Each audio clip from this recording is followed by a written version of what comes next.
आजरा तालुक्यातल्या घाटकरवाडीच्या जलसंधारण विभागाच्या तलावामध्ये आज या ठिकाणी आपण बोटिंगच्या नवीन अशा पर्यटनातला एक महत्त्वपूर्ण टप्पा असणाऱ्या कामाचा शुभारंभ केला आहे। खरं तर आजऱ्यातल घाटकरवाडी हे दोन अर्थानं ओळखलं जाते। महाराष्ट्राची चेरापुंजी म्हणून ज्या किटवडे आजऱ्यातल्या घाटकरवाडीला ओळखलं जाते तीच घाटकरवाडी, जिथं प्रचंड पाऊस महाराष्ट्रात सर्वाधिक पडतोय, हा एका बाजूला ही ओळख आहे। आणि विशेषतः कोल्हापूर किंवा मुंबई गोवा हायवे जो आहे त्या गोवा हायवेवरती सुद्धा सगळे गोव्याला जाणारे पर्यटक जिथं थांबू शकतील अशा पद्धतीचा हा स्पॉट आहे। या ठिकाणी सुरुवात होणाऱ्या बोटिंगच्या निमित्तानं पर्यटनाला खूप चांगलं प्रोत्साहन मिळेल।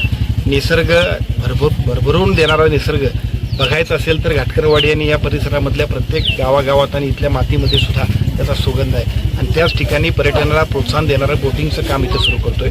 अनेक वर्षाची मागणी होती, काही वेळेला शेतकऱ्यांचा त्याला विरोध होता, पण आता सगळ्या गावकऱ्यांनी शेतकऱ्यांनी सुद्धा इथं आपल्याला संमती दिल्यामुळे जो हत्ती संपूर्ण सगळ्या शेतात संचार करत होता, त्यामुळे आमचे त्रस्त असणाऱ्या शेतकऱ्यांना आता या ठिकाणी हत्ती संगोपन केंद्र होणार आहे। आणि थोडक्यात हत्ती संगोपन केंद्र झाल्यामुळं एका बाजूला हत्ती जे शेतात फिरतात ते थांबतील, पण त्याच्याबरोबरीनं हत्तींचा कॅम्प केल्यामुळं हत्तींचा पर्यटन बघण्यासाठी सुद्धा हजारो लोक इथे येतील।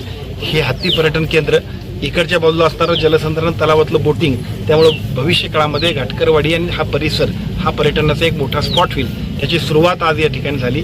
याच्यामध्ये ज्यांनी सहभाग घेतला आहे ते जलसंधारण विभागाचे अधिकारी, त्याचबरोबर या ठिकाणी इन्व्हेस्टमेंट करणारे सर्वमान्य मान्यवर, सगळ्यांना मी शुभेच्छा देतो। आणि पर्यटनाची एक नवीन ओळख आजरा तालुक्यातल्या घाटकरवाडीमध्ये आज सुरू होते, त्याच्याबद्दल मी मनस्वी सर्वांना शुभेच्छा देतो।